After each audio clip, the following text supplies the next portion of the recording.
Formal meeting of the Salt Lake City Council of September 3rd, 2024. Here is the opening ceremony, and I want to welcome all of you. I'm Alejandro Puy. I serve on representing District 2. And we are happy to have you here, whether you are joining us in person or online. And we hope you continue to participate in whichever manner you feel the most comfortable. Thank you. And now we're going to move to A2, which is the Pledge of Allegiance. Please join me.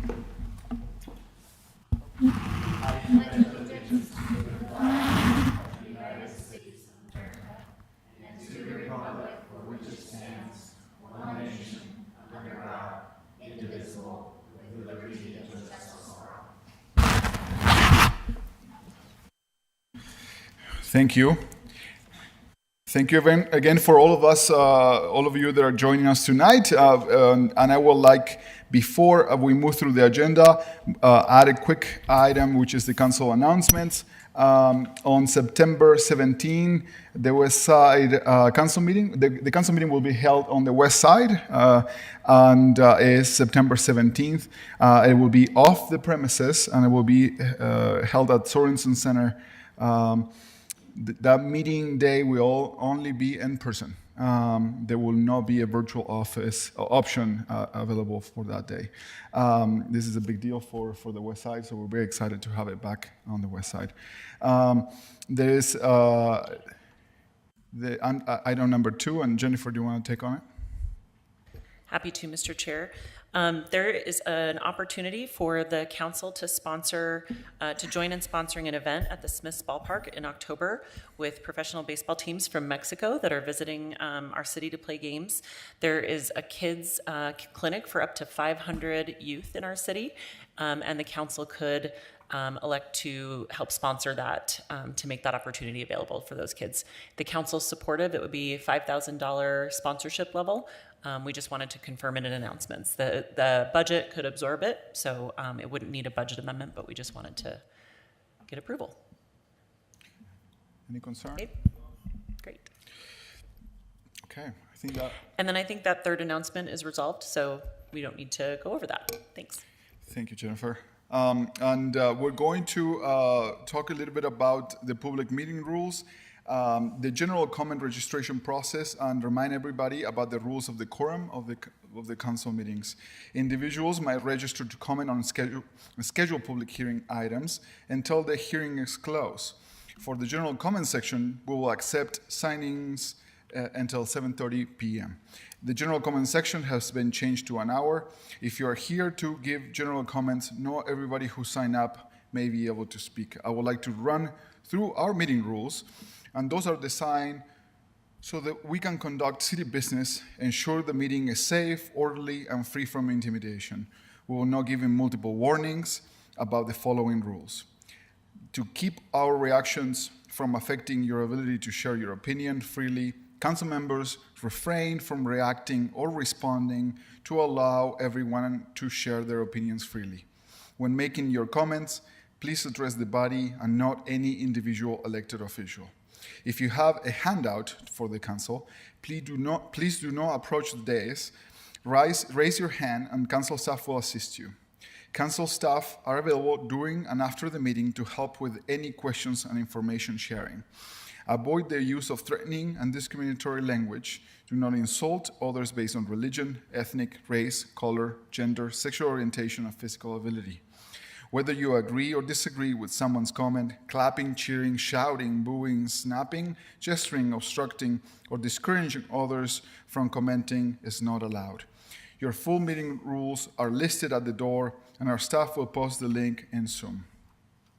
That brings us now to item A4, which is approving the minutes. Do I have a motion? Mr. Chair, I move that we approve the work session meeting minutes of July 2nd, 2024, as well as the formal meeting minutes of July 2024. Second. I have a motion by Councilmember Dugan and a second by Councilmember Young. Any discussion on this item? All of those in favor say aye. Aye. Any opposed? This motion carries unanimously. Now we move into item A5. The council will consider adopting a joint ceremonial resolution with Mayor Mendenhall, recognizing September as National Suicide Prevention and Action Month. I will going to turn the time to Councilmember Mano, who will read the resolution. Thank you, Chair Pui. This is a joint resolution declaring September 2024 National Suicide Prevention Month in Salt Lake City. Whereas September is known nationally as Suicide Prevention Month, and whereas according to the American Foundation for Suicide Prevention, suicide is the 9th leading cause of death in Utah and the 2nd leading cause of death for Utahns aged 10 through 24. And whereas also according to the Centers for Disease Control and Prevention, Utah experienced 718 suicides in 2022. And whereas every life lost directly affects the victim's family, friends, coworkers, neighbors, and community. And whereas there are many mental health resources such as Huntsman Mental Health Institute, Live On, Safe UT app, American Foundation for Suicide Prevention, the Trevor Project, National Alliance on Mental Illness Utah, and the Volunteers of America. And whereas free and confidential support is accessible and available by calling or texting 988 to be connected to a skilled, trained counselor at a crisis center in your area anytime, 24/7. And whereas anyone can learn to recognize the warning signs of suicide and how to help someone in a crisis by visiting liveonutah.org. And whereas Salt Lake City values those who work daily to help better the lives of others through their professions in mental health care, education, emergency services, and many more. Now therefore be it resolved that the Salt Lake City Council and Mayor of Salt Lake City recognize the month of September 2024 as National Suicide Prevention Month in Salt Lake City. Be it further resolved that Salt Lake City encourages all residents to familiarize themselves with mental health education and treatment resources and recognize how a healthy mind can help us better care for ourselves, our families, and our communities. Thank you, Councilmember Mano. I will look for a motion. Mr. Chair, I move that we approve the resolution. Second. Second. I have a motion by Councilmember Warren and a second by Councilmember Dugan. Any discussion on this item? I will call the question. All of those in favor say aye. Aye. Any opposed? This motion carries unanimously. I would like to welcome Alisa Burnham, Suicide Prevention Coordinator with the Salt Lake County Health Department, here with us today to receive the resolution. And we can take a quick photo. Oh, should we do it out there? Oh, do you want to speak, please? Sorry. Yeah, I have just a few things to say. So my name is Alyssa Burnham. I'm the Suicide Prevention Coordinator with Salt Lake County Health Department. Suicide is a profound and complex public health issue that has unfortunately touched so many of our lives. Just like with any other health concern, it's important to educate ourselves about it so that we may move from awareness to action. Whether it's taking a suicide prevention training or just learning the warning signs and what resources are available, we all have a role we can play in preventing suicides. Live On Utah is the state's suicide prevention campaign. Everyone can visit liveonutah.org to learn about what each of us can do to help prevent suicides.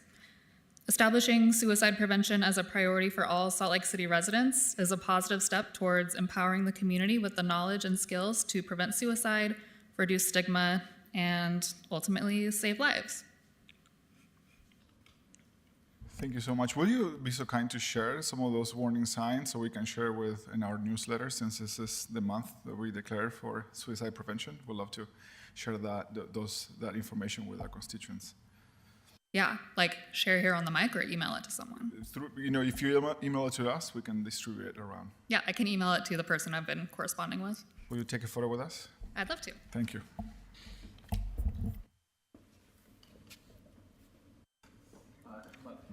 Yes.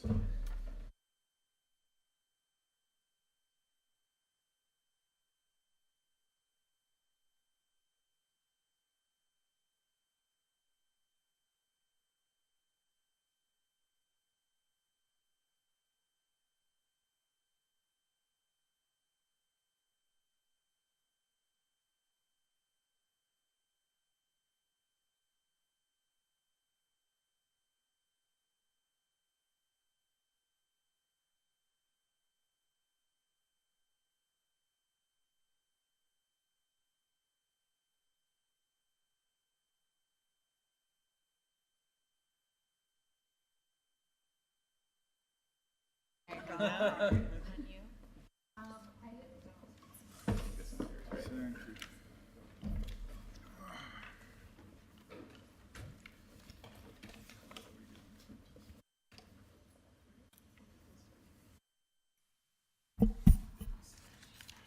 thank you. That brings us to the council public hearing section of our agenda, which are specific proposals before the council that require a public hearing.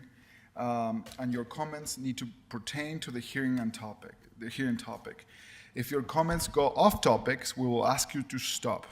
This will serve you as your only warning. If you would like to comment on these public hearings items today, we're accepting comments in person and online using Zoom. You can sign up to comments until the hearing is closed. If you need to speak with our staff, please raise your hand in the room or in Zoom, and our staff person will help you. For those in Zoom, our staff person is London Kelly, and London can assist you with any registration issues or technical questions. Isaac Canedo on our staff will be calling those who wish to comment based on the order we receive names. If you're in Zoom, please unmute your microphone when Isaac calls your name.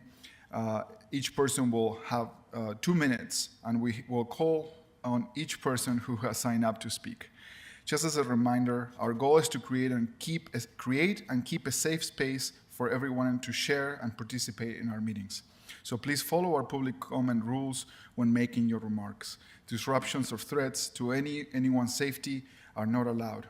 If anyone uses discriminatory language, curses, or disruption occurs, we'll pause your comments to remind you about the rules before you can continue.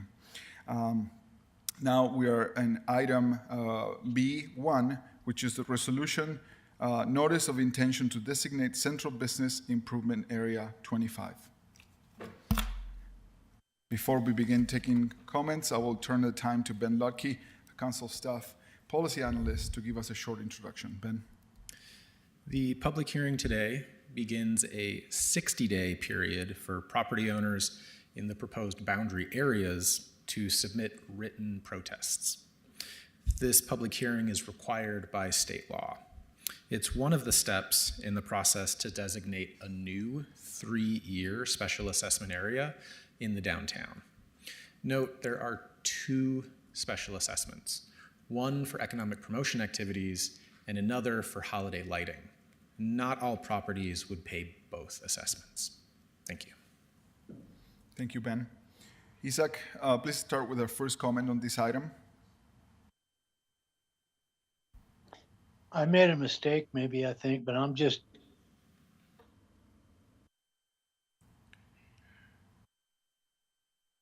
Do we have anybody signed up for this item? Hello? Hello. We have 2 people signed up for this item. It looks like the first is Casey O'Connor and the second will be Rob Larkin. Casey, you may now unmute.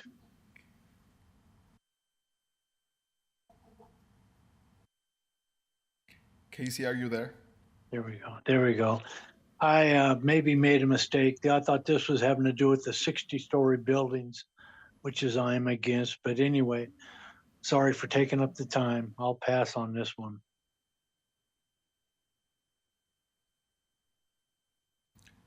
And the next comment? So that would be Rob Larkin there in person. Thank you, Mr. Chair and council members. My name is Rob Larkin. I'm representing Larkin Mortuary. We conduct business at 260 East South Temple. So we're on the very northeast corner of the proposed designated area. I just wanted to raise concerns that we've had for a few years now. It seems like 3rd East Corridor has become quite intimidating to many people. We've had several of our clientele that don't want to come to the downtown area anymore because of concerns with homelessness, crime, and other issues in the area. Our concern, I think, that we're voicing today is with us being on the very corner of this entire designated area, I wanted to understand how the homeless situation will be addressed with the $1.9 million that have been budgeted with the contractor to address those questions. And then also, is it just within this designated area that many of those things will be addressed? What about a block to the east of where we are? What about 2 blocks to the east, and so forth and so on? And so those are some of our main concerns. It seems such that since the Rio Grande district has been revitalized in that, the homeless situation has become quite concerning throughout the city. That would be my comment. Thank you. Thank you. Is there anybody else that wishes to comment on this item? That was the last person. Okay. Mr. I will look for a motion. Mr. Chair, I move that the council close the public hearing, close the public protest hearing. Second. So I have a motion by Councilmember Dugan and a second by Councilmember Petro. Any discussion on this item? I will call the question. All of those in favor say aye. Aye. Any opposed? This motion carries unanimously. Now, our final item, B2, is an ordinance, budget amendment number 1 for fiscal year 2024-2025. We are going to turn the time to, again, Ben Lotke, our council staff policy analyst, to give us a short introduction on this item. There are 25 proposed items in budget amendment number 1.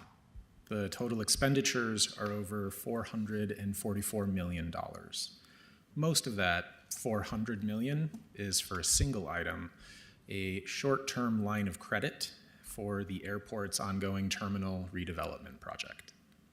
Some of the other large items include $17 million to accelerate 14 parks capital projects, $6.9 million for the Economic Development Loan Fund's operating budget to issue new small local business loans, and $1.2 million to facilitate the city prosecutor's office transitioning back into the city attorney's office. The updated staff report and the administration's revised proposals are in today's meeting packet.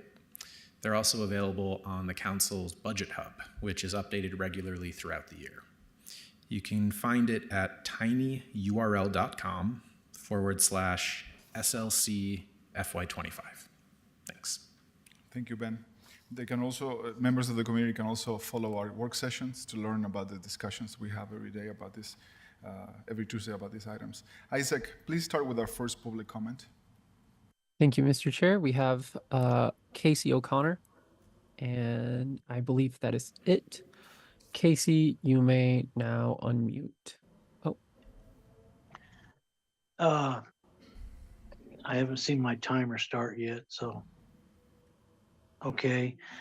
Yeah, this is really an upsetting item with me because I have been going round and around, went through the council and just totally fed up with them. Went through parks, went through roads, went through ADA and everybody. It's a strip, a road strip. It's called Rose Park Lane. The weeds were 6 feet high. I have been trying to get it mowed. Last year we got it mowed twice. This year, somebody finally did it, and he said, because nobody's budgeted to mow it. And it's like they will mow right up to the strip and stop. They mow the park. And it's, if this city can't take care of what they've got, somebody needs to get in a car and just drive around these neighborhoods and look at stuff. You've got trees with branches that are snapped off that the city planted, trees planted in front of stop signs that the city did. You can't see the stop signs. But this whole deal with this Rose Park Lane, then it says you can go to the city site and register it and have it posted to where it's addressed. You can't do it because there's no houses on it. It's a section probably 100 yards long by 4 feet wide. And this city, with the millions of dollars that they budget and spend, and here they are going to budget for parks and all this other crap, doesn't have enough money to mow a 4 foot wide strip by 100 feet long. That's it. I mean, that's the end of my discussion. Thank you. Thank you, Casey. Any others that wish to comment on this budget amendment item? Okay, I will look for a motion.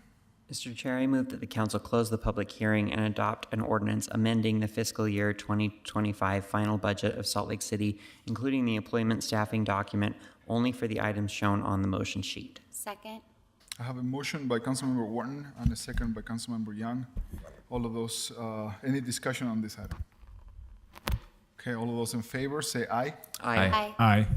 Any opposed? This motion carries unanimously. There is not potential action items, but now we're moving to the comments portion of the agenda. Are there any questions for the mayor? Mayor, thank you for being here today. No questions? Okay. Now we're going to move to item D2, which is comments to the City Council. This is the 1 hour time slot for the public to comment on city business, no schedule for a public hearing. Each person will have 2 minutes to talk. General comment registration closes at 7:30. Before we begin taking comments, I would like to emphasize the rules of the quorum.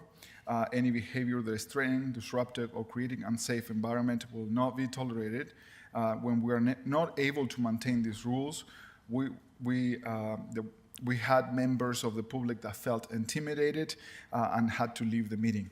So if any of these rules are not being followed, we will ask our staff to assist you out of the meeting. If this standard is not being observed, we will call the recess. As a reminder for those joining in Zoom, London Kelly from our staff will moderate our Zoom and message you with any questions about your registration. If you need assistance, raise your hand and select London from the list of participants. Please limit your comments, your messages to technical issues. Isaac Canedo from our staff will be calling those who wish to comment in the order of registration or when we collected the comment cards. If you are on Zoom, please unmute your microphone when Isaac calls your name. If you're in person, feel free to come up to the stand and stand in line when you hear your name called. Please avoid interruptions so that we can have as many people speak during that time hour. When the host announces time at the 2-minute mark, your microphone will be muted. If you're unable to finish your comment, please share the rest by email, mail, or call our office. Contact information is listed at slccouncil.com.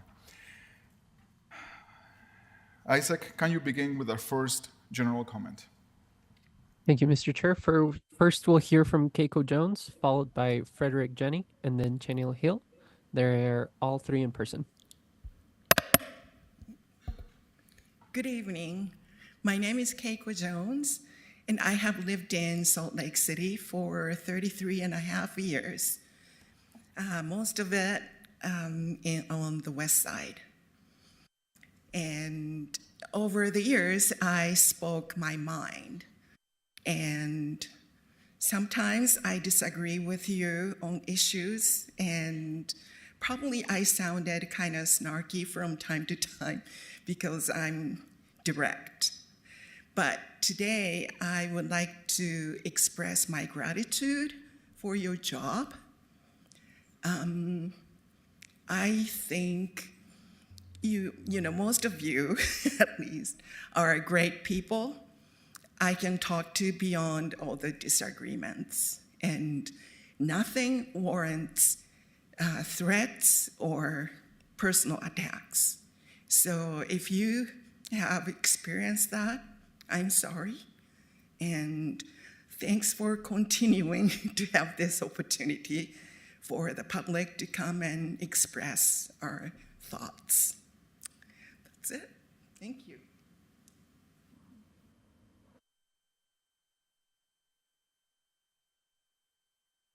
Next, we will hear from Frederick Jenny, followed by Chanel Hill.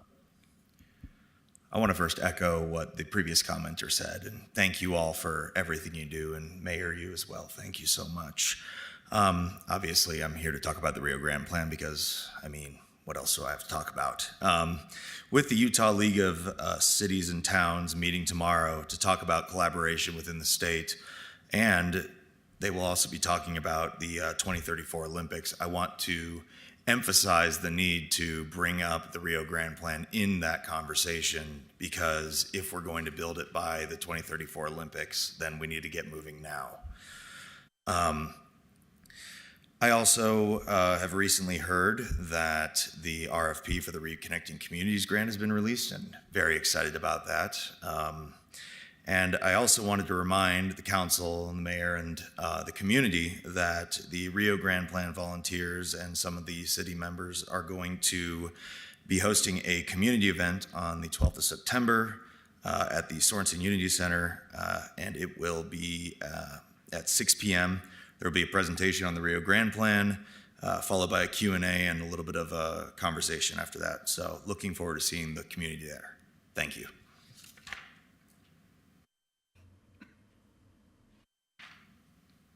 Next, we will hear from Chanel Hill, who's there in person, followed by Ben Crump and Dirk Lamb, who are online. Dear members of the City Council, I stand before you today as a concerned citizen and a devoted demonstrator against the Church of Scientology.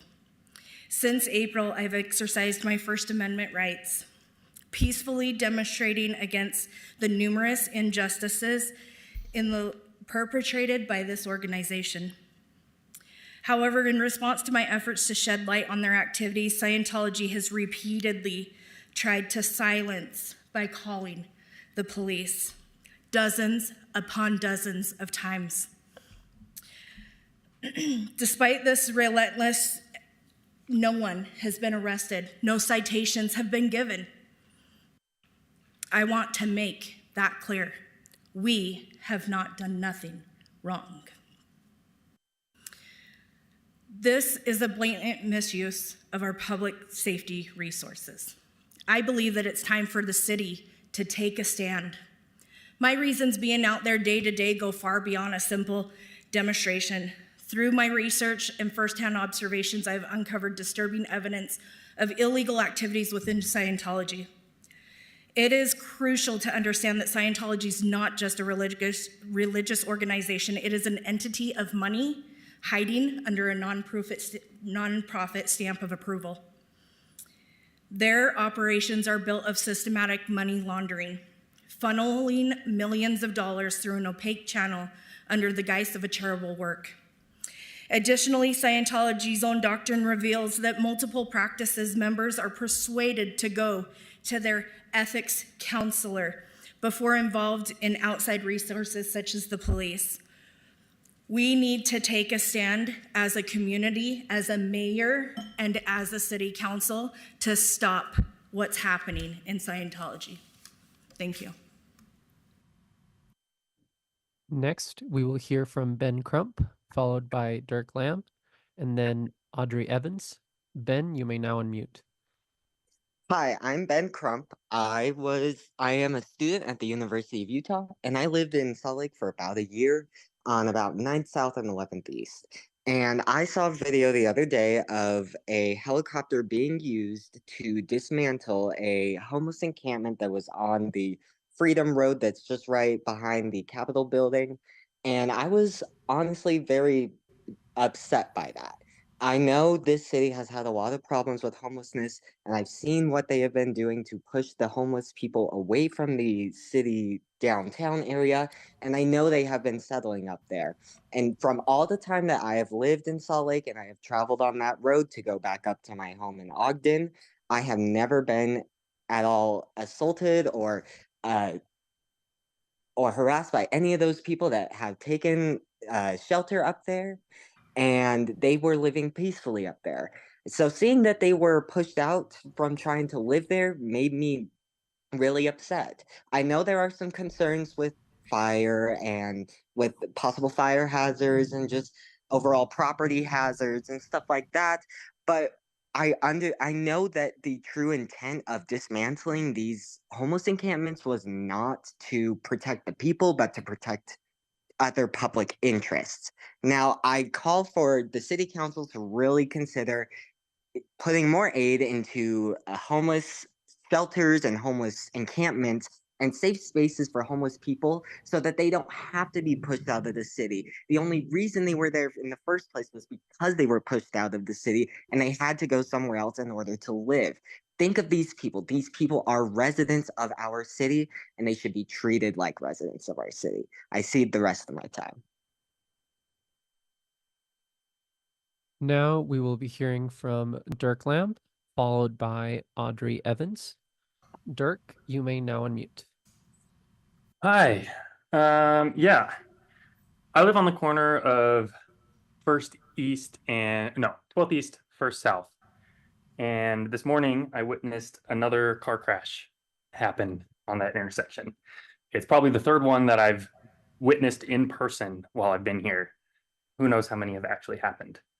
And the thing about this, the thing that makes me think of is that in developed countries like the Netherlands, when road violence happens, they do a study on the road and figure out how was it possible that a car was going so fast and so out of control that it struck another vehicle or a pedestrian or a building.